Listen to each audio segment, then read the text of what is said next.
Hey guys, ScannerDanner here. We are excited to bring you this new series of us taking older YouTube videos, cutting them down to more manageable pieces, where the idea is we can take highlights of testing methods and procedures that can be applied to all cars across the board. And of course, we'll bring you the fix too. Enjoy this video. 2000 Toyota Corolla with a P0171 Fuel System 2 Lean Bank 1 trouble code.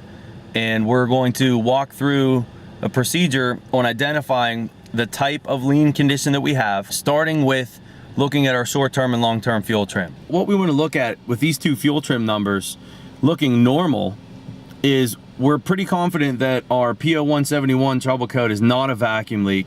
A vacuum leak is going to have real bad fuel trim numbers at idle and will improve with higher RPMs, where something like a dirty mass airflow, which is what we're suspecting, or a low fuel pressure problem is going to have a number that's going to increase. Our fuel trim numbers will actually get worse at higher RPMs as opposed to a vacuum leak getting better. So go ahead and raise the RPM a little bit and let's watch these numbers. You see right away our long term is increasing, our short term is increasing. So the higher in RPM that we're going, the computer's actually adding more and more fuel.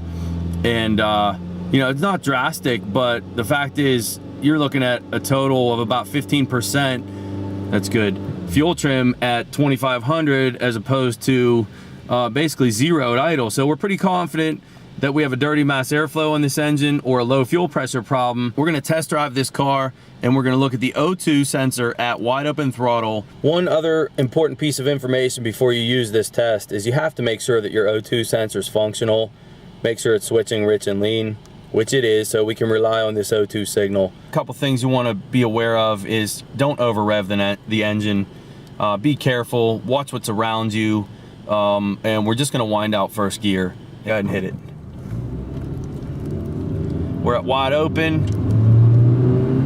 O2's lean, still lean, still lean, good. Okay, once again, frozen data, second run. You see where my cursor is, bottom left. The entire time that O2 sensor is lean in this picture is when we were at wide open throttle. This car is running lean under a load condition. We have a maximum RPM of 5,600. We hit a maximum injector pulse of 10 milliseconds. And we hit a maximum airflow grams per second of 65 grams per second. And so this is looking like a classic dirty mass airflow sensor.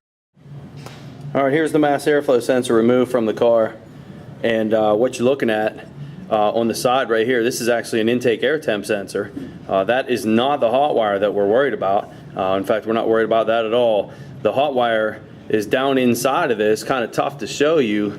I'm going to do the best I can.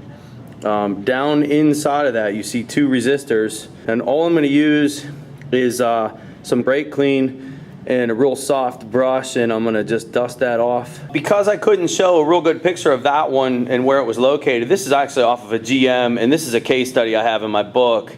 And what you're looking at before and after, you see the contaminants on these two resistors before, and you see the contaminants after. That's really what you're going after. The one we just looked at on this Toyota is not quite as bad as this, but there are contaminants on it. When we're done, we want it to look like this picture to the left. All right, here's the after. Make an attempt at showing you those two resistors down inside. All right, we got the repair done.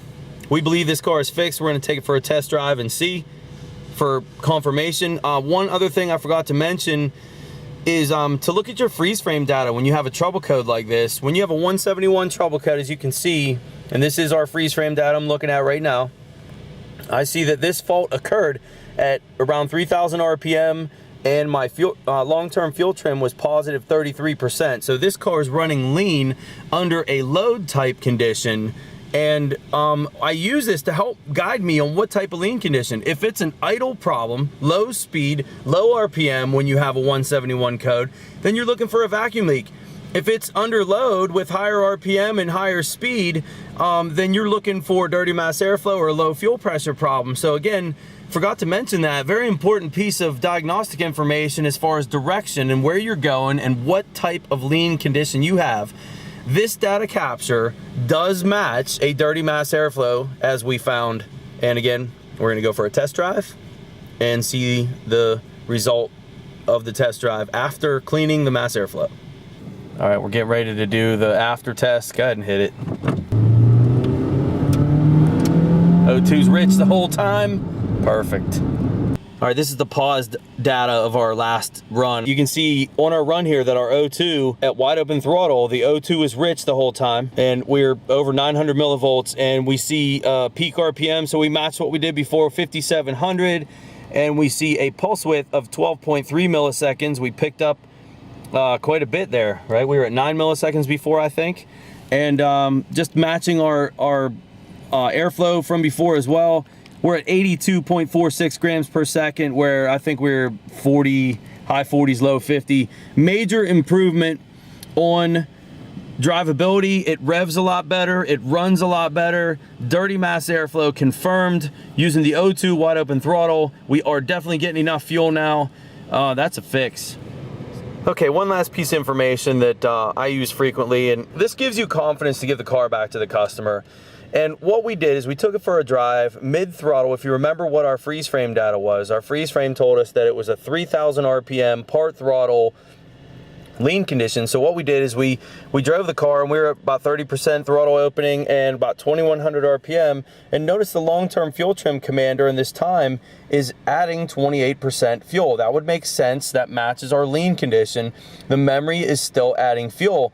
But now, at the same time that was going on, the short-term fuel trim is reading negative 20%, and so it's taking the fuel away, and it's countering what the long-term memory was saying. And so what you're watching right now is the process of the computer relearning, and I like to see that because that makes me feel comfortable.